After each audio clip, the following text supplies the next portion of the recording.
Lesson 6, applying your skill set. Here's the misnomer. You must work within the area of your skill set. This could be no further from the truth. Rather, the greatest opportunities are when you expand your skill set to a different domain. This does not require for you to have a college degree for the application of your skills. This is your personal experiences that you would leverage. So don't exaggerate or fabricate. Just be you. Now, obviously, if you want to do something that, let's say, requires a medical license or any professional credentials, you want to have those in order. But try to keep things simple. If they become too complex, it either takes longer to execute, which requires more steps and or more people for fulfillment, or the cost for capital or, your capital expenditure will increase. It becomes capital intensive. It makes it very difficult for you to just get started. So again, let's take a look at Netflix.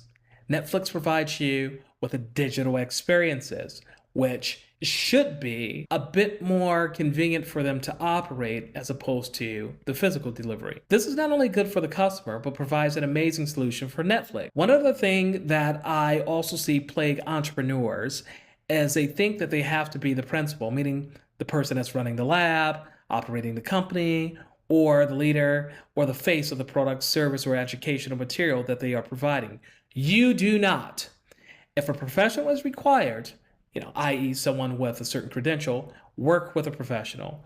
Perhaps your idea just simply enhances the professional's job or their role and their customer's experience. Consider how many software packages are offered in the market today. These companies aim to enhance their user experience, not by just fulfilling anything, but making it easier for their user to complete tasks within their own job. Canva doesn't offer to complete your social media post or do any of your creative designs for you.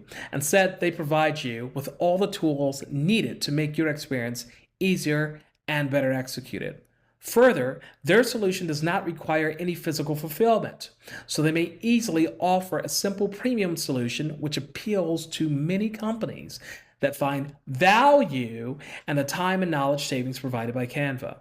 In this case, Canva is not trying to be the principal. Again, they're just providing you with the tools for the creator. Another example.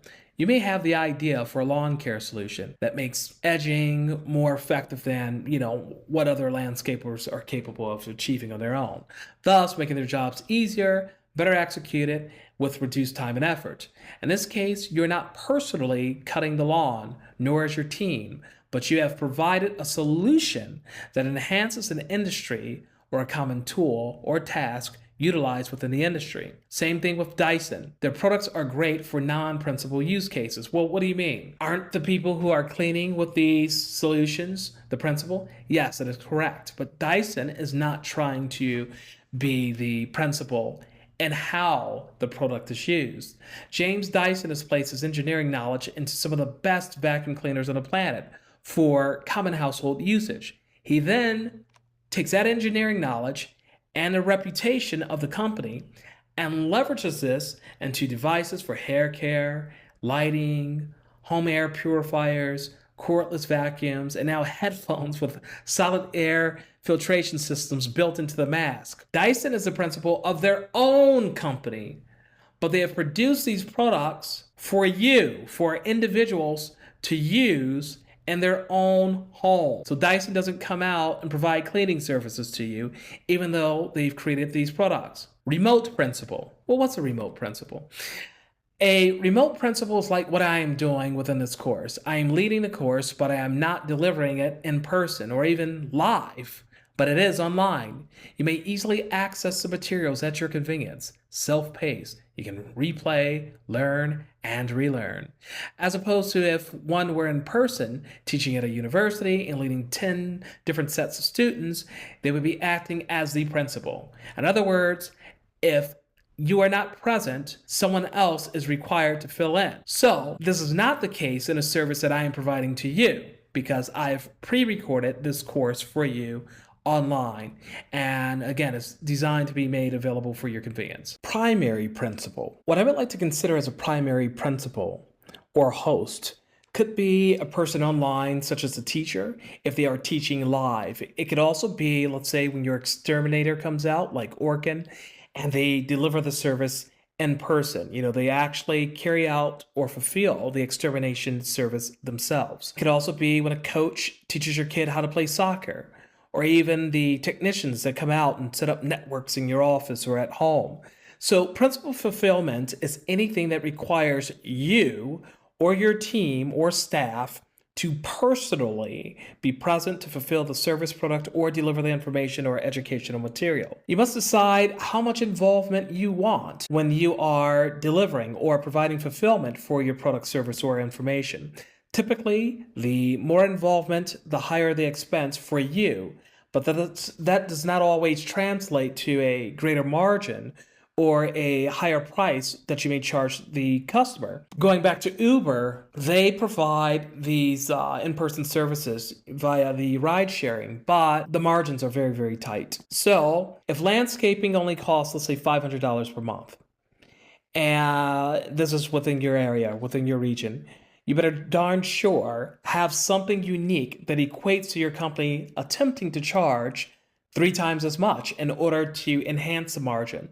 So perhaps you complete the service faster and more frequently without sacrificing quality. Maybe you offer an organic fertilizer that actually works and your customers' lawns look like they're out of a magazine. Maybe you provide the same exact service as everyone else, but you have high-end customers that include the mayor or specialized dentists and surgeons. In other words, customers with polished reputations that you can leverage to get more exclusive customers, and believe it or not, that will actually attract people who want to be a part of that exclusivity, i.e. the more exclusive pricing. So what they don't like are prices that fail to translate into the value that you're delivering to the customer. So you can't charge someone $500 and you give them a $185 job. You can have the best lawn care service in the world, but you lose points if your team is always late. This would go for the no-shows, the drunkards, or